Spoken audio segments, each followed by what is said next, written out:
The movie begins in 1304, outside the besieged Stirling Castle in Scotland. King Edward of England was appointed to choose the Scottish heir when the Scottish king died, but instead, he seized power and brutally occupied the country. The Scots rebelled, led by Sir William Wallace, but he was defeated at the Battle of Falkirk and went into hiding, leaving the English with the upper hand in the fight against their northern neighbors' attempt at independence. Many Scottish lords decided to submit again to English rule with no other choice. Robert Bruce, his rival John Comyn, and other Scottish nobility reluctantly swear allegiance to King Edward of England. Their lands confiscated during their revolution are now returned to the lords. King Edward appointed a viceroy to lead a new council of Scottish administration, whom Robert and John would serve under.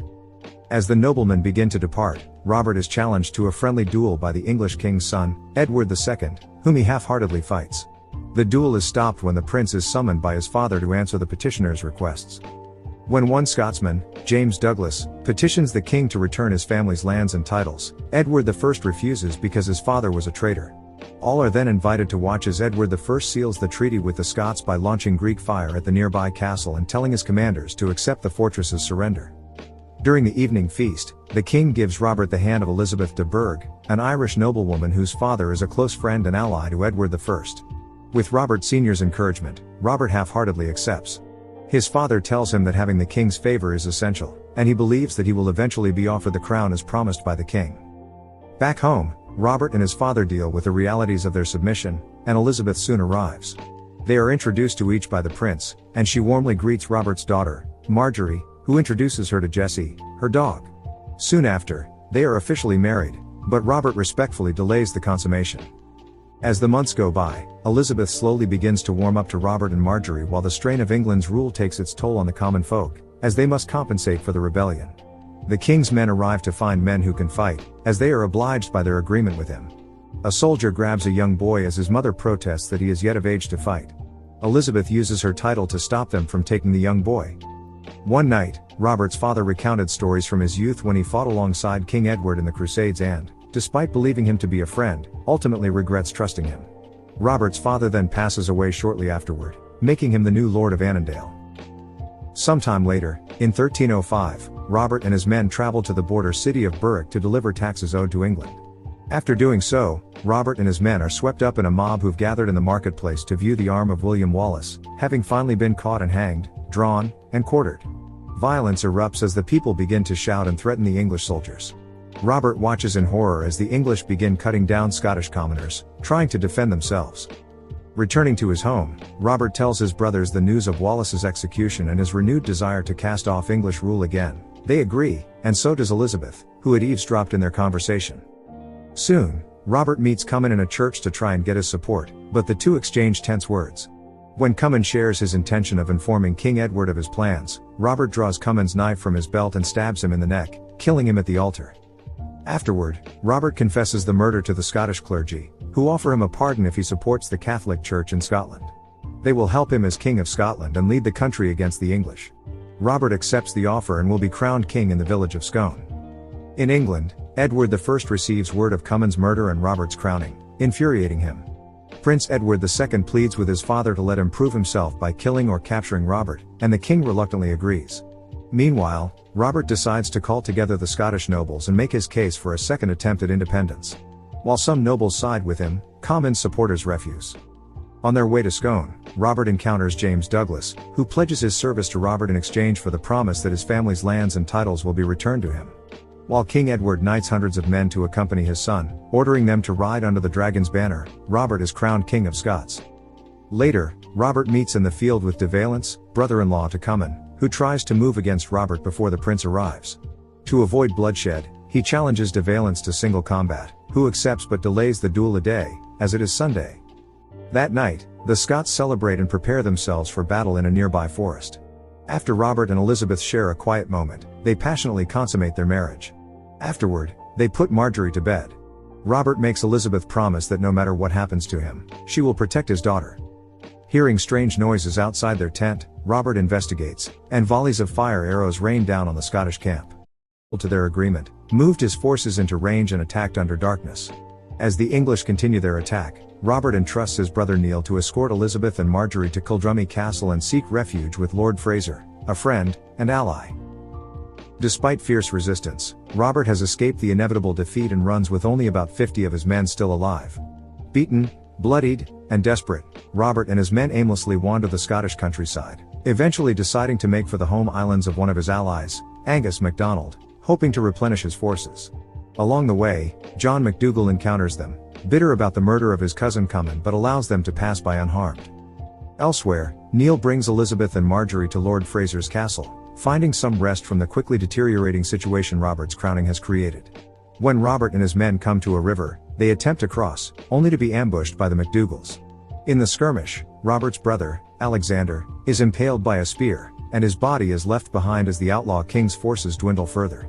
Eventually, finding their way to the islands, the small group of soldiers rest and recover, and those who can pledge to join his forces. Meanwhile, Prince Edward cuts a bloody path through Scotland, mercilessly killing Robert's supporters and pillaging or capturing towns and villages, including Robert's castle. When he arrives at Perth, he berates de Valence for letting the outlaw escape and his ineptitude in tracking him down. Shortly after, a loyal Scottish nobleman arrives and informs the English of the whereabouts of Elizabeth and Marjorie, and the prince gathers his men to confront Lord Fraser. Arriving at Kildrummy, the prince commands Lord Fraser to hand over Robert's wife and daughter, or they will attack. While Fraser buys some time by claiming ignorance of their whereabouts, Neil sneaks Elizabeth and Marjorie outside the walls, telling them to wait and hide in the forest until he can send men to protect them and spirit them away. After unleashing a hail of fire arrows into the castle, Lord Fraser offers to open the gates and allow the English entry.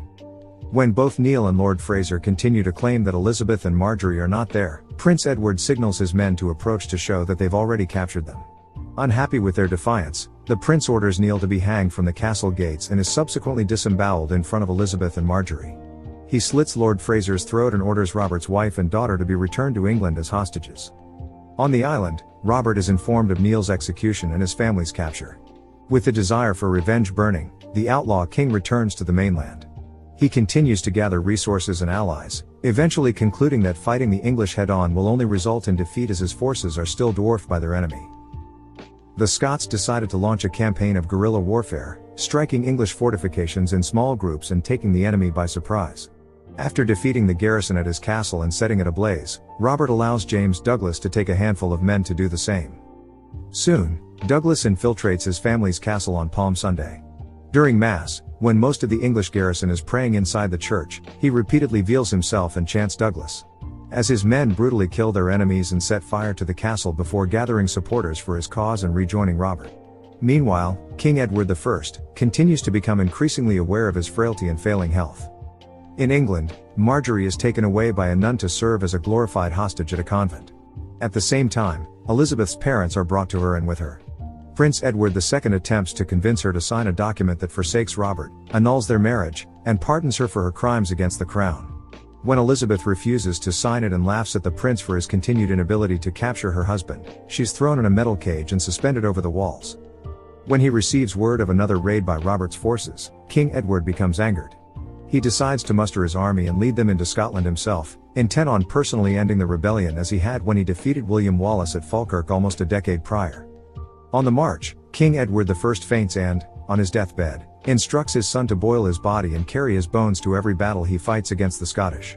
As the king succumbs to dysentery, the prince's final words to his father do not love as he mocks him and claims that his father treated him so poorly because he knew his son was much stronger than himself and was afraid of that strength.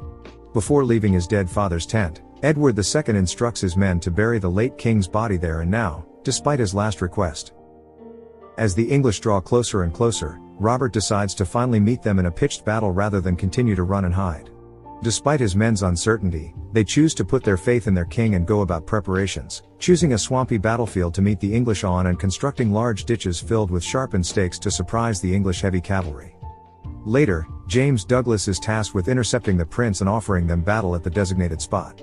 The two forces meet on the field the next day, the English numbering in the thousands while Robert's army is barely above 500 strong. Eager to prove himself and secure his position as the new King of England, Edward II orders de Valence and many heavy cavalries to charge Robert's waiting army. The English see the trap set for them too late, and as both horses and knights fall victim to the stake-lined pits, a brutal muddy battle ensues. Even after Edward II himself enters the war with the remainder of his men, the Scots continue to cut down Englishmen and soon send them running to retreat. Once more, Robert and Edward II duel, with the former emerging victorious. Battered and begging for help, Edward II is spared by Robert and allowed to retreat with what's left of his army as the Scottish king claims his first major victory against the English. James Douglas would earn the nickname the Black Douglas and earn his family's lands back, while Angus MacDonald would be made Lord of the Isles. Edward II would return to England and be made king, only to be murdered by his nobles years later.